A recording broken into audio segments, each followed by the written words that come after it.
Sallallahu ala Muhammad.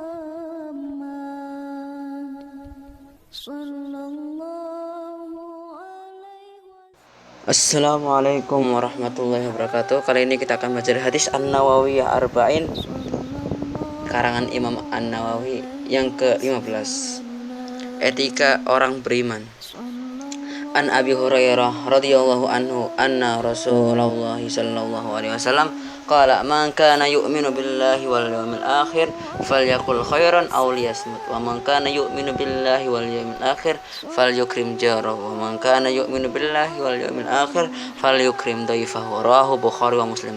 Dari Abu Hurairah berkata, Rasulullah bersabda, barang siapa yang beriman kepada Allah dan hari akhir, hendaklah ia berkata baik atau diam.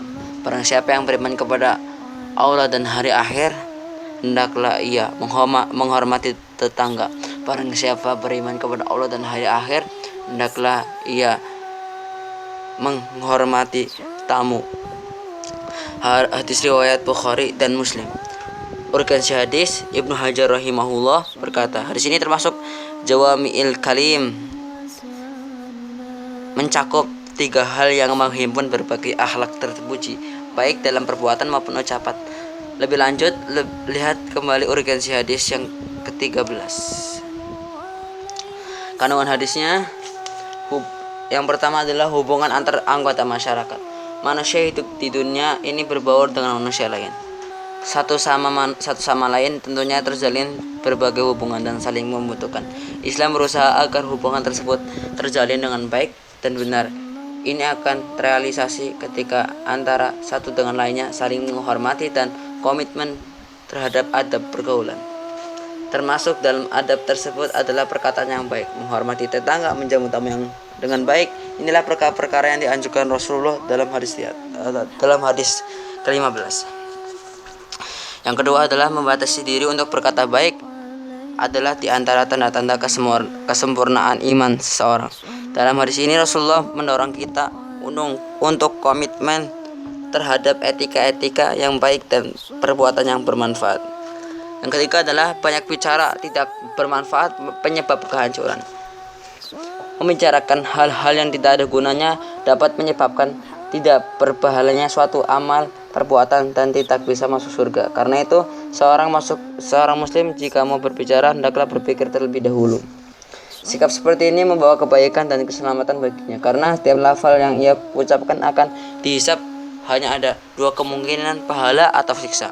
Tidaklah manusia terjerumus ke dalam neraka kecuali karena perkataannya.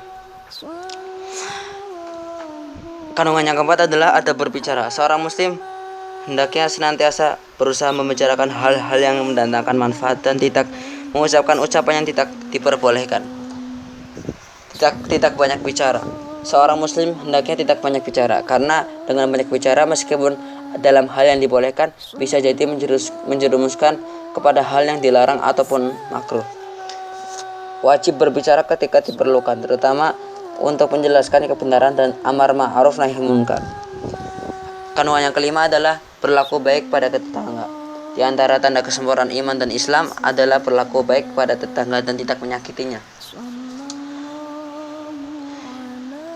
Apa tetangga itu? Tetangga itu 40 rumah ke depan, 40 rumah samping kanan samping kiri, 40 rumah ke belakang, itulah tetangga kalian.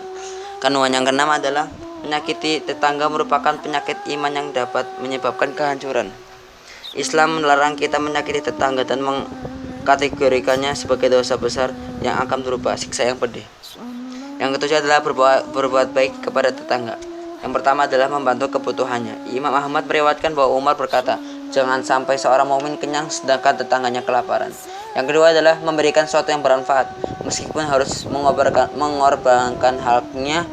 Bukhari dan Muslim meriwayatkan dari Abu Hurairah bahwa Rasulullah bersabda, janganlah kamu melarang tetanggamu memasang kayu pada dindingmu. Yang ketiga adalah memberi hadiah. Memberi hadiah termasuk cara untuk membuat baik tetangga, terutama dalam event-event tertentu. Tahabbu. Yang kedelapan adalah menghormati tamu.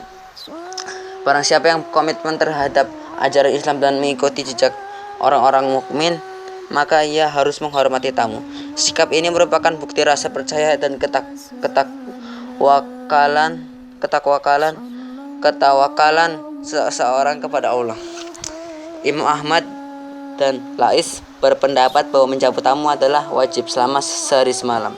Menjamu tamu sehari semalam adalah wajib bagi setiap muslim. Sabda Rasul, jika kalian singgah pada satu kaum dan mereka memberi kepada kalian apa-apa yang seharusnya diberikan kepada tamu, maka terimalah. Jika mereka tidak melaksanakan, maka ambillah hak kalian sebagai tamu yang seharusnya diberikan haknya kepada kalian. Jumhur ulama mereka berpendapat bahwa menjamu tamu adalah sunnah, termasuk akhlak mulia dan bukan wajib. Kedua, fal yukrim fal yuhsin. Kedua ungkapan ini tidak menunjukkan wajib, karena ikram memuliakan dan ihsan berlaku baik, termasuk albir kebaikan dan akhlak yang terpuji. Kandungan yang ke-9 adalah adab menerima tamu dan bertamu. Menghormati bisa dalam bentuk bersikap ramah, berbicara dengan baik, bersegera menyajikan jamuan, termasuk menjamu dengan makanan yang ada atau lebih baik dari yang dimakan keluarganya selama sehari semalam.